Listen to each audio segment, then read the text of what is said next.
मैं श्री गुरु महाराज के चरणों में बारंबार नमन करता हूँ और मैं एक कहानी का शुरुआत करते हैं। जो बंगाल में एक संत हुए रामकृष्ण परमहंस जी महाराज, जो कि बहुत ऊंचे दर्जे के संत हुए। जो वह काली माँ के उपासक थे। जो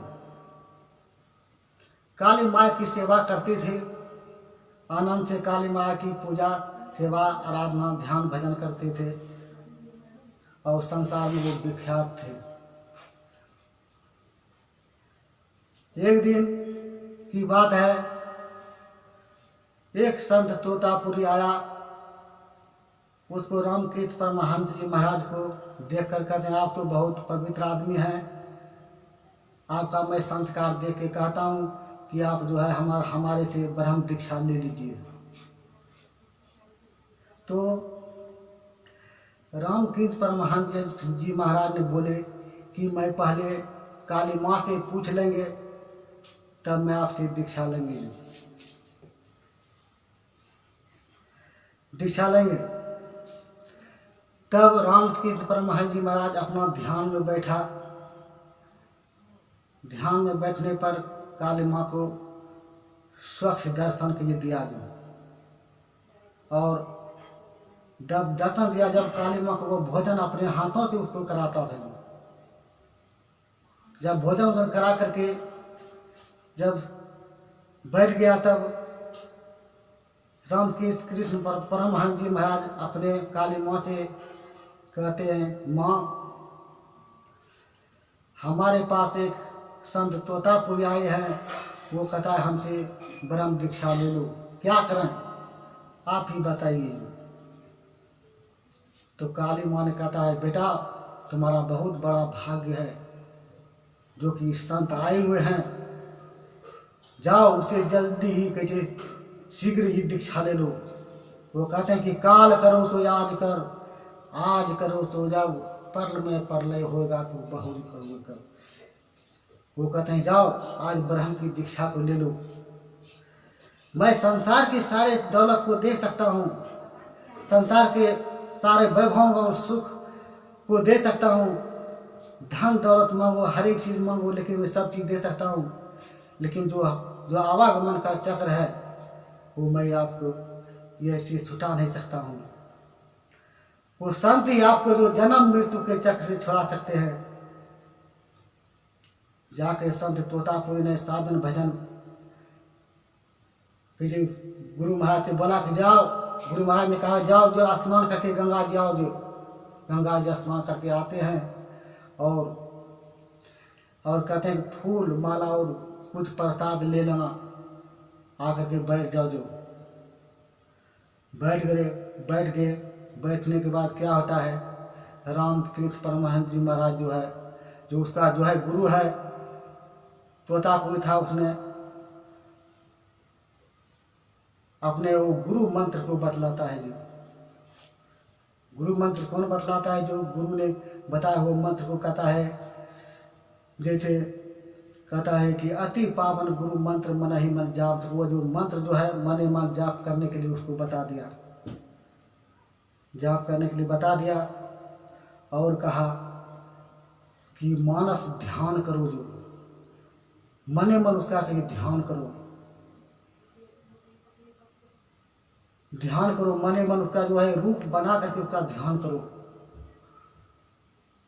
और उसके बाद बोला कि दृष्टि साधन करो, दोनों दृष्टि धार को अंदर में जोड़ो। और चौथी साधना उसने बताया कि जो है अंदर में साधना करके सारे चीज़ आँख मुंह कान बंद करके और परमात्मा की अंदर में मन को स्थिर कर करके बिंदु को ध्यान के अंदर में मन को सिमटाव करो। जो अंदर में देखो तुम, जो तुम्हारे अंदर में क्या है। जो जब इतना कह करके संत तोतापुरी जब उसको ध्यान में बैठाता है, तो ध्यान में ऐसे बैठ जाता है कि वो 24 घंटा तक बैठे रह जाता है। और बैठने के बाद वह जो है पूछता है, तुमने अंदर में क्या देखा। जो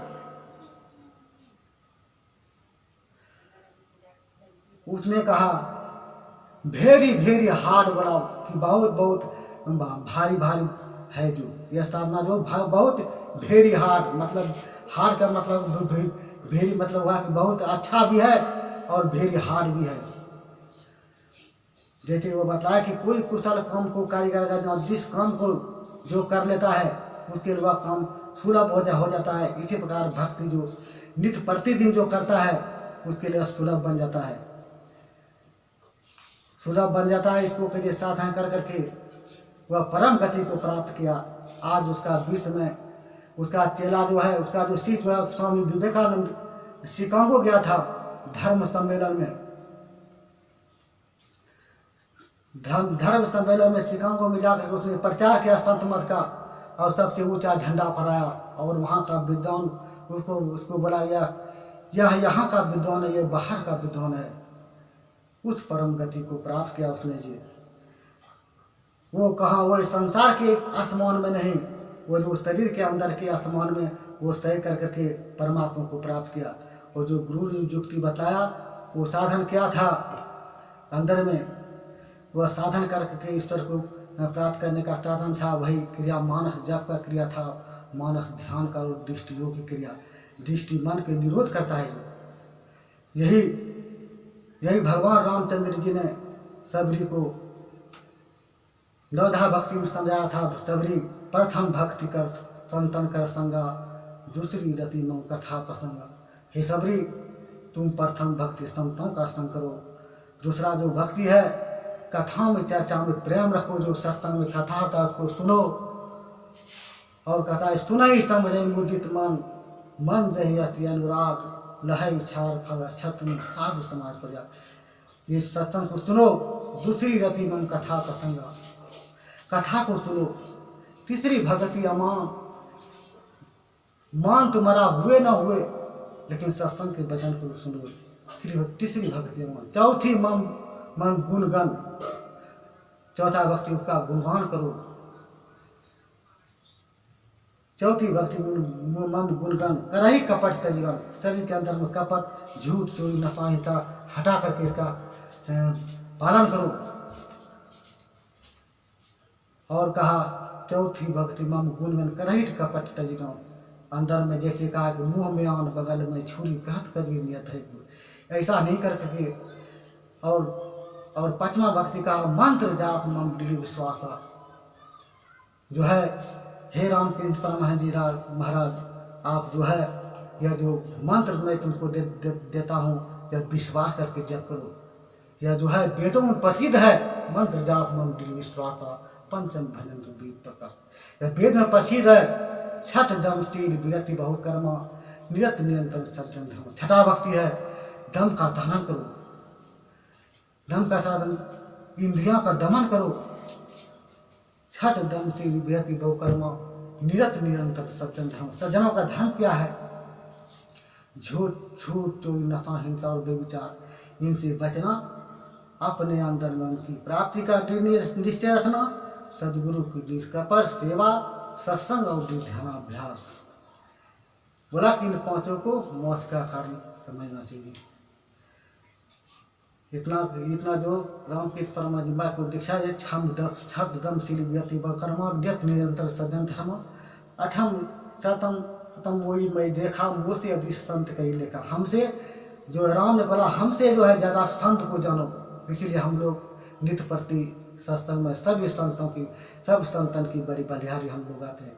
इसलिए उसको रामकृष्ण परमहंस जी महाराज को भी कहा कि मुझसे अधिक संत कहिए, संत को जानो जी, संत को जानोगे।